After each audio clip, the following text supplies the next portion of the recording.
Bueno, continuamos con estas temáticas de soberanía. Creo que esta es la tercera clase que estamos hablando sobre un lenguaje jurídico, que son expresiones en latín. Y pues nos hemos quedado en esta que es casus fortuitus amor excusat, ¿sí? Que es un caso fortuito excusa la mora, en el sentido de que circunstancias, ¿no? Donde estás obligado a pagar algo, pero está fuera de tu poder poderlo hacer, ¿no? O ponte por el ejemplo de la cuarentena, cuando la pandemia, que a lo mejor te exigían pagar la renta, pero como estaba todo cerrado, no podías ir a trabajar, no cobrabas un salario, entonces ¿cómo podías pagar la renta, no? Entonces, es decir, no es un incumplimiento de contrato voluntario, está fuera de mi poder. Entonces, aquí aplicaría eso, ¿no? ¿Por qué no viniste a trabajar? Porque había un huracán. Es decir, ¿cómo puedo hacerlo si está completamente fuera de mi poder, ¿sí?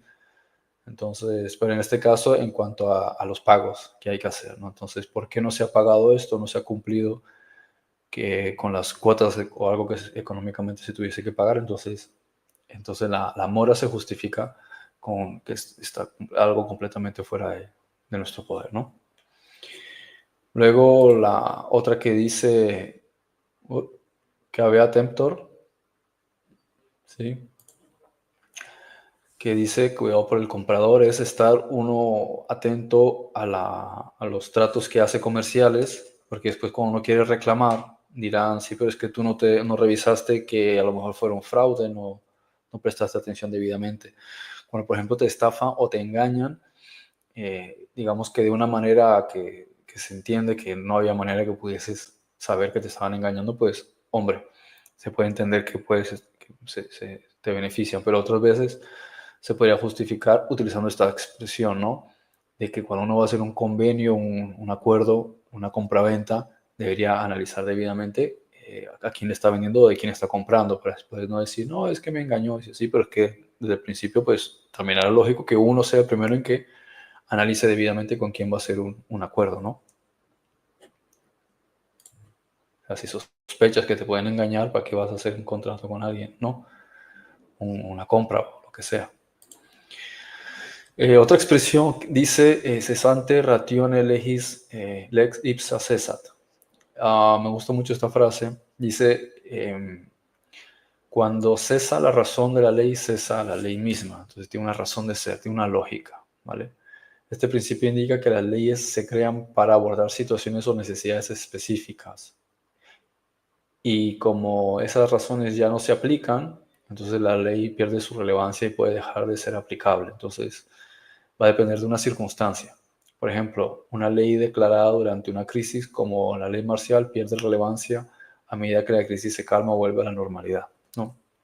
Entonces se establecen unas normativas y legislaciones con base en unas cuestiones específicas. Si esas cuestiones específicas desaparecen o dejan de existir o se degradan, pues entonces esa ley ya no tiene ningún sentido. Un ejemplo son muchas cosas de la ley dada a Moisés, que independientemente del significado simbólico que tuviesen y que uno también los puede aplicar a un sentido metafísico, ¿no? O sea, las dos cosas son lo mismo. Muchas cosas por su naturaleza, pues ya no hace falta aplicarlas porque ya no se hace nada de eso. Es un ejemplo. Cuando tienes que hacer tus necesidades, tienes que coger una pala y salir del campamento y hacer un hueco y no sé qué dices cuánto. Es una normativa que había. Hoy día la tienen que seguir aplicando, pues que hoy día ya hay baños. No tiene ningún sentido esa norma. O sea, como ya no existe esa circunstancia, pues ya no tiene ningún sentido esa norma, ¿no?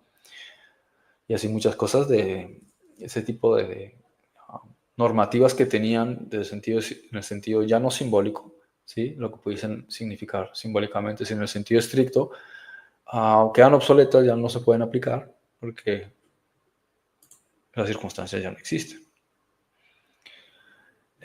Otra definición interesante que no es que se aplique, o sea, no es que sea una expresión de derecho en sí, sino que es un significado que tiene una trascendencia trascendente, valga la redundancia.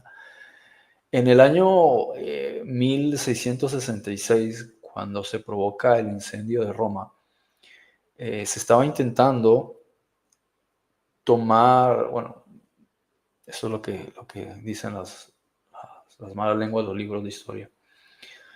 Se estaba tratando de tomar el poder sobre todas las tierras, o sea, todo lo que eran las posesiones, las propiedades en toda la zona de la ciudad de Londres, ¿no? Este fenómeno pasa constantemente, ¿no? Hemos visto cómo se provocan incendios en Hawái, en cierto lugar, porque ahí vive gente de clase social baja en un paraíso, mientras los ricos tienen que pagar para irse a ciertos lugares. Entonces se provoca un incendio, toda esta gente se tiene que desplazar, luego esas tierras las compran los millonarios y ya entonces es un paraíso para millonarios, ¿no? Y lo mismo han hecho en Brasil, lo mismo hacen en muchas partes y lo mismo ahora en Los Ángeles, ¿no? Provocaron un incendio, se tiene que desplazar toda esa gente y ahora se puede hacer una ciudad 2.0, una nueva Los Ángeles, más futurista, todo estructurado y se pierde posesión sobre esas tierras, ¿no? Entonces, esto es lo que se hace. Quién sabe si también Nerón logra hacer algo parecido en su tiempo. Pero esto lo provocan, dicen las malas lenguas que esto lo provocan los jesuitas, ¿no? Entonces, cuando se provoca este incendio y se quema todo eso, pues mucha gente se va y no vuelven inmediatamente. ¿A dónde se va a ir alguien cuando quema su casa? Y si hay un incendio, queda, como se podría llamar, zona cero, ¿qué haces? Pues migrar, tienes que ir a un sitio donde tienes que comer, la ciudad está toda incendiada, no hay, nada funciona. Entonces, si toda la ciudad está incendiada, pues te tienes que ir a otro lugar. Te irás a Francia, o te irás a otra parte de Inglaterra, o te irás a Escocia, quién sabe a qué lugar, a prosperar. Hasta que todo eso se arregle y se solucione, puede que hasta tú hayas fallecido y tus hijos, y dónde sacas tú un documento para decir, sí, yo viví en tal sitio, devuélvame esta porción, ¿de qué porción? No reconocemos nada, está todo incendiado. Entonces, de esa manera se produce un reinicio. Pero hay más detrás de todo esto. Lo que se da a entender es que todos aquellos que no reclamaron se les da por perdido. Se da por perdido su tierra, su posesión y lo mismo con su documentación y lo que es el individuo en sí, ¿no? Entonces, el sestique se refiere a aquel que. Y de ahí nacen por lo menos tres elementos, que es, por ejemplo, el sestique trust. Si el trust es un fideicomiso, que nos lleva directamente al concepto del certificado de nacimiento, ¿no?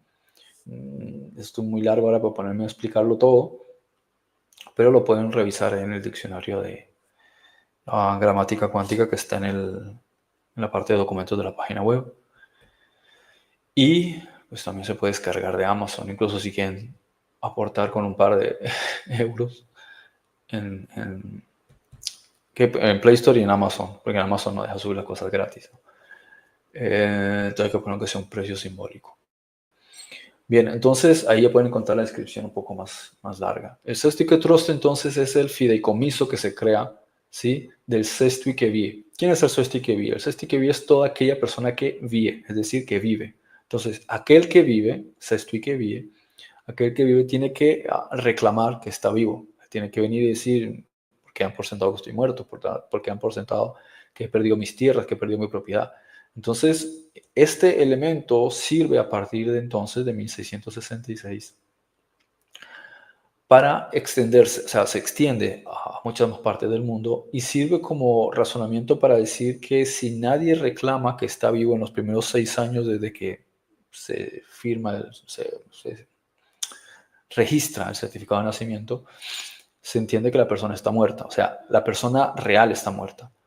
Entonces lo que se registra es una persona ficticia, ¿sí? La ficción jurídica. Entonces está registrando una persona ficticia que se sobreentiende que al mismo tiempo está registrando que alguien murió. Alguien real murió para que naciese alguien ficticio. Luego de pasados 6 años, si nadie llega a reclamar, se da por sentado que el ser vivo está muerto, se perdió, se quemó, ¿sí? O se perdió en el mar, como dirían según la otra bula de... ¿cómo es? No sé, me fue el nombre. Bonifacio VIII o algo así.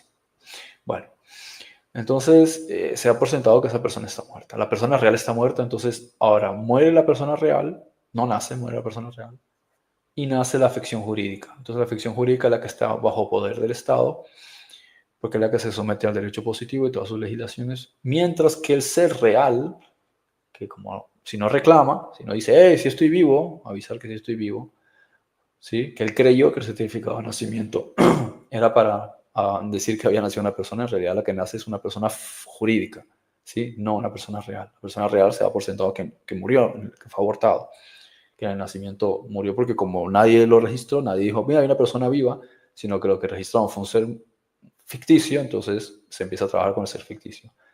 Y el que es real, si no lo avisa, pues él es el que tiene los derechos naturales. Entonces el ser real, que no está registrado, tiene derecho natural por encima, está por encima de las leyes del hombre, de las leyes humanas, me refiero. Es la ley, está bajo la ley divina. Mientras que el que sí está registrado es el que no existe, que es el ser imaginario, que es el que nosotros cargamos por todos lados, que están todos estos datos, ¿no?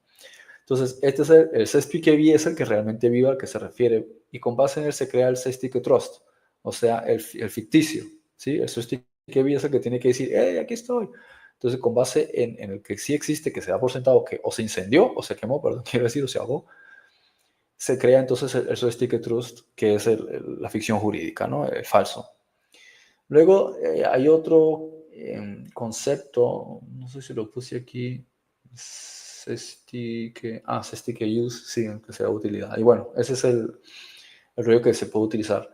Para quienes entendemos de qué se trata, lo aplicamos en los casos soberanos donde explicamos, mira, yo sé cómo es el fraude, sé de qué se trata y yo soy un ser vivo. Sé lo que pasó en Londres en ese entonces y cómo se ha aplicado porque a través de Londres se establece a través de los Estados Unidos y de Estados Unidos a todos los demás países que están bajo el Código Comercial Uniforme, o sea, bajo la ley de comercio, la ley mercantil, la ley del almirantazgo, la ley contractual, etcétera, etcétera, de todos los países registrados o naciones incorporadas, o sea, registrados como corporaciones en los Estados Unidos, sea con número DUNS o sea en Nueva York, dentro de la Security and Exchange Commission. La cuestión es que cuando se incorporan, o sea, que entran a ser una corporación, ¿bien? Ahí pues todo queda dentro de ese sistema. Y ese sistema se somete. Distrito de Columbia, es en Washington, se somete a la City de Londres, la City de Londres se somete a Vaticano, ¿vale? Que son 3 naciones independientes dentro de un territorio nacional. Bien. ¿Qué ocurre entonces con la City de Londres? Pues la reestructuran, pero en torno a ella va creciendo la nueva ciudad de Londres. Entonces tú vas a Londres y está una ciudad mucho más grande que se fue uniendo con otras towns, otras pueblitos, ¿sí? Localidades, y se hizo lo que es Londres. Pero tú te vas al centro, a lo que se había incendiado en 1666, y eso es lo que se conoce como la City de Londres. Ahí está el centro neurálgico de la economía del mundo, lo que gira en torno a eso. No, todo, o sea, todo gira en torno a eso. Y todo eso quedó estructurado a partir de ese entonces que se empezó a rehacer. Entonces, esto es importante, por eso entenderlo, en especial en lo que concierne a las cuestiones soberanas, ¿vale? Bien, me extendí un poquito ahí porque me pareció un tema que es bastante importante, ¿no? Conditio sine qua non es un término para decir condición sin la cual no. O sea, se refiere a una acción, condición o ingrediente necesario esencial de carácter más bien obligatorio para que algo sea posible y funcione correctamente. Es decir, ¿qué ejemplo podríamos dar? ¿No? Estamos haciendo, o sea, requiere cierta cosa para que otra se pueda llevar a cabo, ¿no? Entonces hay una condición, ¿sí? Una condición que es necesaria, sin la cual no se puede hacer cierto asunto. Digamos, no sé, te podrían decir que conditio sine qua non, llevar un documento para que se pueda hacer determinada cosa. Entonces te dirían, no, sí que sin ese documento no se puede hacer, ¿sí? Porque, digamos, algo así. Uno mismo puede decir, no podía hacer tal cosa porque las circunstancias no se permitían, yo estaba en el extranjero, digamos. Tenía una situación para tal cosa, y tú dices, conditio sine qua non, en referencia a qué, pues a que yo estaba en Estados Unidos, digamos, estaba en Japón, ¿sí? Y como las cosas, los avisos te los mandaban en una dirección postal donde no vives, digamos que no hay nadie, entonces ellos dan por sentado que tú estás negándote a la situación. Entonces de un día llegas y te dicen, no, venga aquí, usted porque desobedeció a la situación, dice, yo estaba en el extranjero. Conditio sine qua non, yo tenía que haber sido informado pero a mí no se me informó, entonces, ¿qué me van a decir si yo ni siquiera estaba aquí?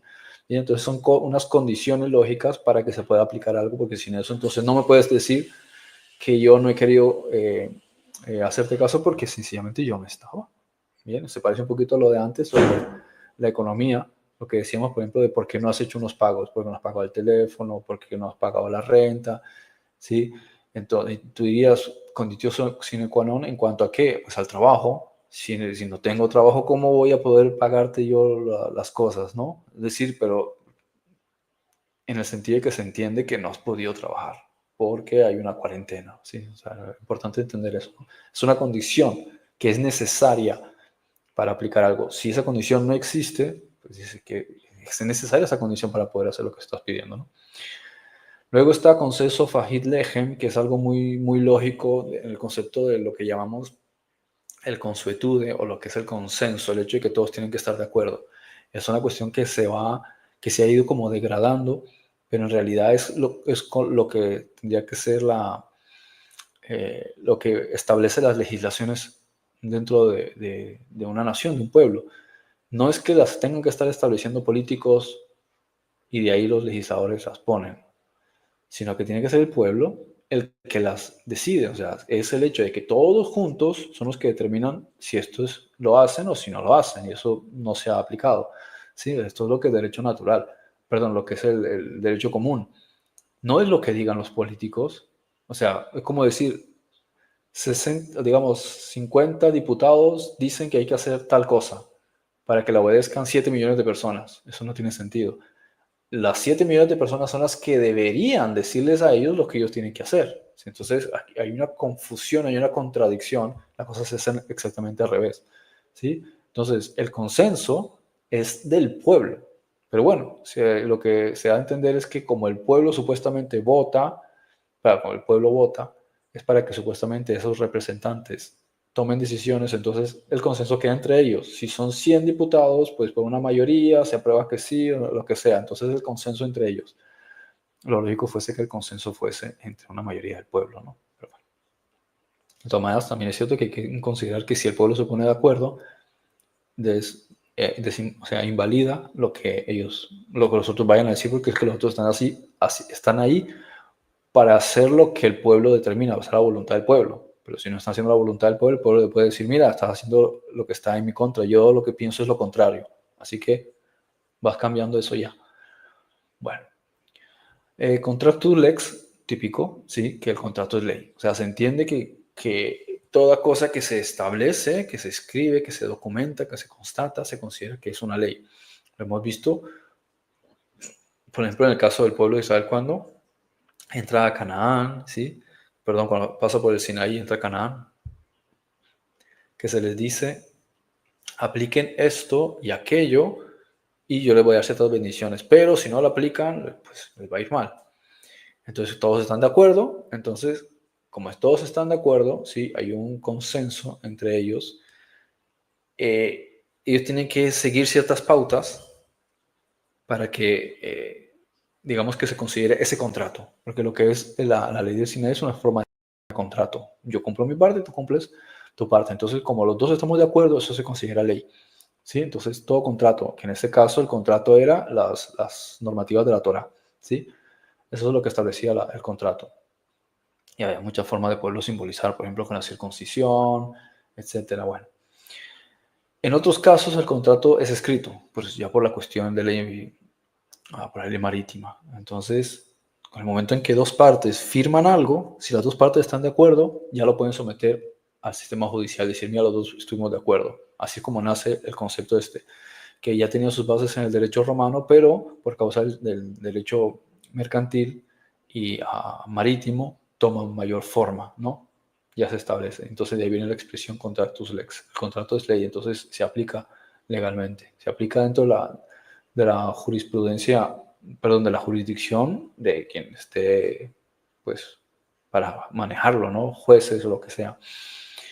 Y así en general, ¿no? Que los contratos se pueden llevar a la ley para que sean aplicados por la ley, por el sistema judicial. Otro dice contractum fraudem iure vacui. ¿Sí? Esto es también muy importante entenderlo cuando nos quieren engañar a través de contratos. Un fraude contractual es ilegítimo y por tanto legalmente nulo. ¿Sí? Eso es lo que quiere decir. ¿Vale? Entonces, si hay cláusulas fraudulentas o cosas que tienen malas intenciones, que son engañosas, principalmente es eso. ¿Sí? Si hay fraude dentro del contrato, entonces queda invalidado. Alguien te puede decir, usted tenía un contrato con, yo qué sé, pagar una televisión por partes, ¿no? Y tiene que ir pagando todos los meses y no ha cumplido. Pero encuentras en el contrato que hay unas cosas de que ellos están haciendo en el contrato que es fraude. Entonces dice, yo no tengo ninguna obligación porque este contrato es fraudulento. ¿Vale? Corpus delicti es el contexto de todo lo que supone un delito que se ha causado, ¿no? Significa cuerpo del crimen. Es un principio fundamental en el derecho penal occidental que establece que no se puede condenar a alguien por un delito sin haber probado que el crimen haya ocurrido realmente. En otras palabras, se requiere demostrar la existencia del hecho delictivo antes de imputar la responsabilidad de una persona. ¿Sí? Entonces, cuerpo del delito es la existencia, ¿sí? Del delito, el contexto del delito, pero primeramente la existencia del delito. A ver, Pilato le respondió, lo que es escrito, escrito está. ¿Cómo? Entonces todo lo que está escrito dentro de un contrato se debe respetar, diga lo que se diga, y que se hace lo contrario debo usar lex contractum. Sí, pero en el caso de Pilato no sé si se refiere a eso, pero porque a ver, ¿cómo explicarlo? Un verdadero contrato es entre dos partes, no entre una parte. Si por ejemplo un rey coge y escribe una cosa y la sella, eso no es un contrato porque nadie está firmando, solamente él está poniendo un acta, él está dictaminando algo, entonces no es un contrato porque no es un trato conmigo. Yo no estoy de acuerdo con eso. Entonces, contrato es un documento que implica mínimo a dos partes, ¿sí? Esto es un contrato. O sea, el trato que tenemos entre nosotros, pero cuando lo llevamos escrito decimos que es un contrato, una parte entre nosotros dos. Bien puede ser que yo ponga en ese contrato cláusulas que solo me benefician a mí, o que yo soy el que escribe el contrato y tú solo firmas, no tienes opinión. No puedes decir, mira, esto hay que corregirlo porque no me beneficia. No, no, no. Yo lo escribo y tú o lo aceptas o no lo aceptas, ¿sí? Entonces, y ya está. Eso se llama contrato unilateral, ¿sí? O contrato de adhesión. Es decir, no te doy ninguna otra opción. Desde un punto de vista del derecho natural, eso es ilegítimo, ¿sí? Entonces yo podría decir que contracto fraude in iure vacui, porque si el contrato en realidad es una imposición que me estás poniendo, yo no tengo ninguna opción de hacer, entonces en realidad el contrato de adhesión es ilegítimo por su naturaleza, porque me lo estás imponiendo, no me das a mí la opción de poder decir, mira, aquí en la cláusula 4 vamos a cambiarla, entonces entre nosotros es como un contrato de alquiler, digamos, o un contrato donde tú puedes llegar a un acuerdo con la otra parte. Es decir, bueno, digamos que tú le escribes, muy bien, déjame, yo lo reviso y estamos de acuerdo. Esta cláusula, mira, cambiemos esta parte y así, ¿estamos de acuerdo con todo el contrato? Sí, venga, entonces firmamos. Este es un contrato genuino, un verdadero contrato, pero un contrato que tú me lo pones, me dices, estas son las cláusulas y tú las aceptas, firma aquí. Dice, oye, si yo no estoy de acuerdo con la cláusula 4 y la 5, no me queda ninguna otra opción que simplemente firmo. Entonces eso te hace muchas veces, por ejemplo, los bancos te hacen muchos estos contratos de adhesión que ellos te imponen las cláusulas y tú no tienes voz ni voto para decir si estás de acuerdo, si no estás de acuerdo, si te parece bien, si no te parece bien. Bien, como lo aceptas sí o sí. Entonces ahí uno puede encontrar una justificación o sea, uno puede encontrar una base o un principio para buscar que pudiese haber cosas fraudulentas en un contrato. O sea, es un principio, no en sí mismo no es que lo sea, pero bueno, va a depender de muchos factores, ¿no? Pero bueno, también tener eso en consideración, ¿no? Entender. Cui bono es a quién beneficia, ¿no? Especialmente hablando en términos económicos, ¿no?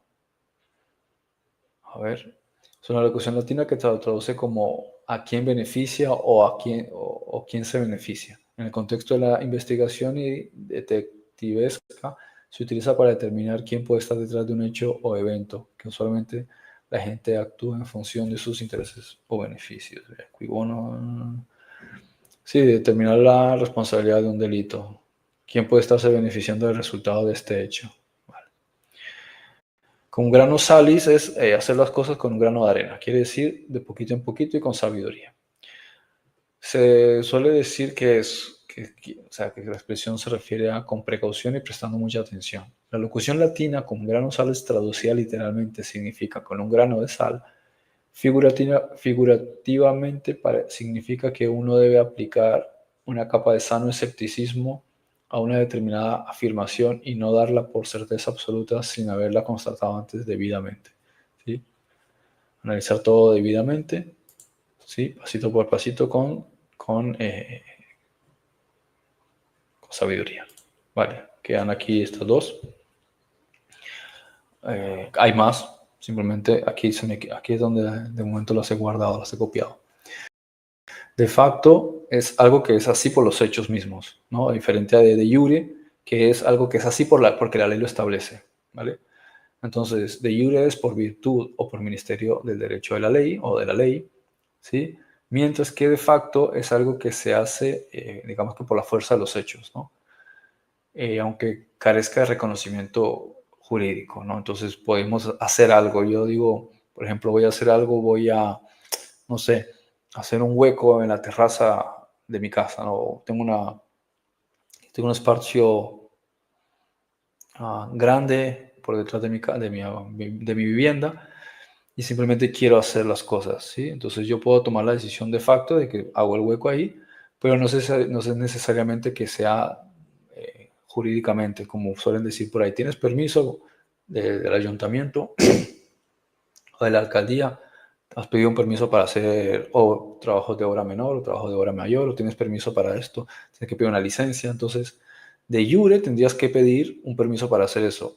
Pero de facto dices, no tengo que estarle pidiendo permiso a nadie, simplemente lo hago y ya está, ¿no? Entonces, ese es el concepto en contraposición, hacer las cosas simplemente porque se hacen y ya está, o por la ley. También puede pasar, por ejemplo, que haya, digamos, que agentes policiales, ¿no? Que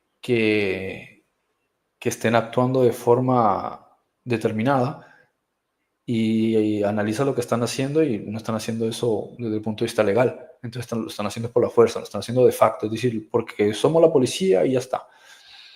Pero no están haciéndolo de jure, o sea, no lo están haciendo porque un juez mandó a que interviniese la policía y tal, sino lo están haciendo ellos porque aprovechan que son varios y que llevan armas o porque la gente se puede sentir intimidada, ¿sí? Y entonces esa es la diferencia, ¿no? Entre algo que se hace de facto y algo que se hace de jure, ¿no?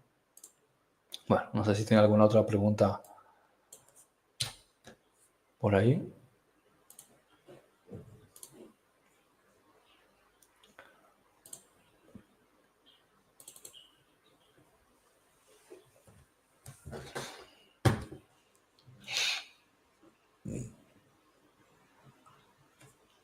Ya, mira, una cosa de todas maneras.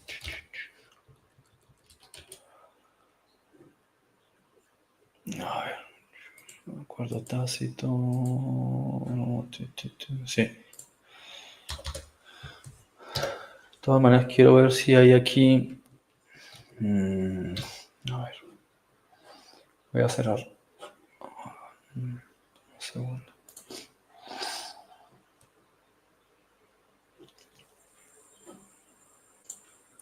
Voy a comentar uno.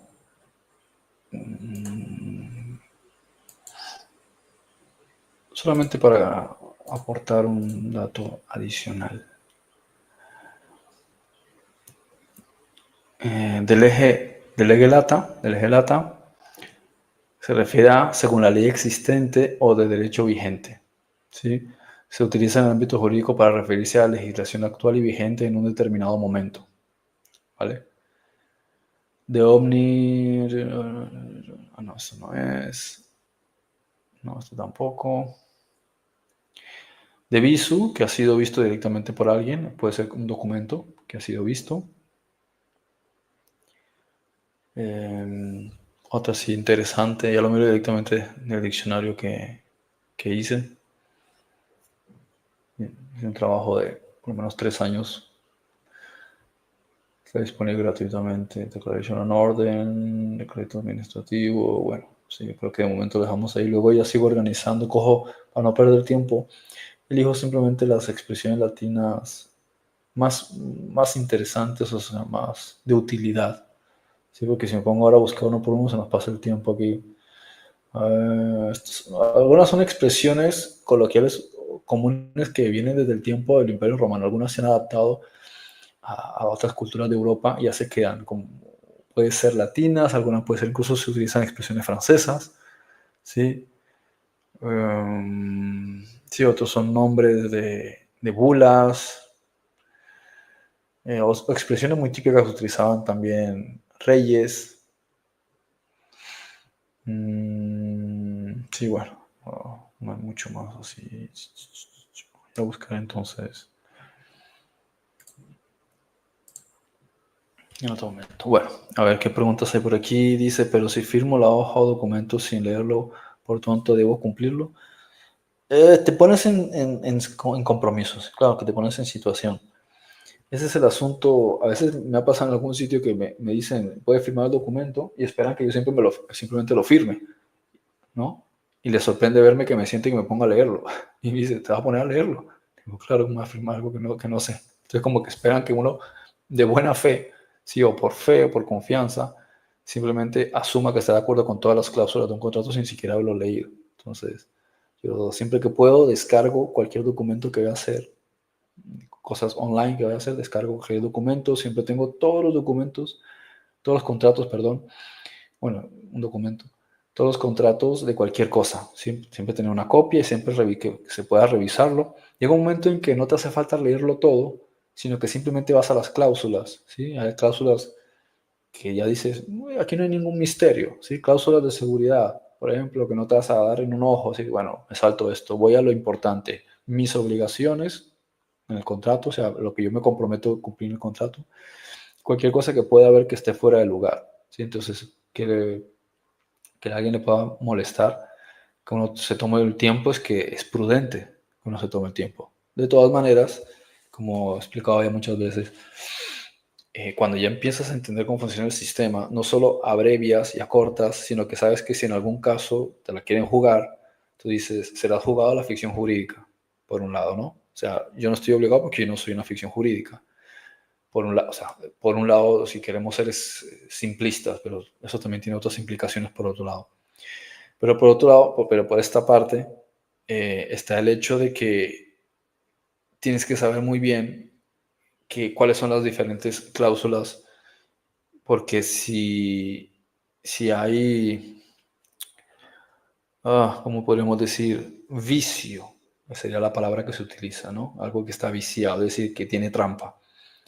Entonces, bueno, te puedes defender. La cuestión es que eso ahora un procedimiento, tienes que preparar una demanda o defenderte de la demanda, que sigue el juicio. Entonces, para ahorrarnos todo eso, que es un dolor de cabeza, un montón de tiempo de tu tiempo de tener que dedicarte a eso, ¿sí? Como dicen por ahí, se queman uno las pestañas preparando todo eso. Y hasta que procede y hasta que te hacen caso y pasan 2 años en los juzgados. Entonces, lo mejor es revisar uno los contratos antes de firmarlos, o sea, lo mejor.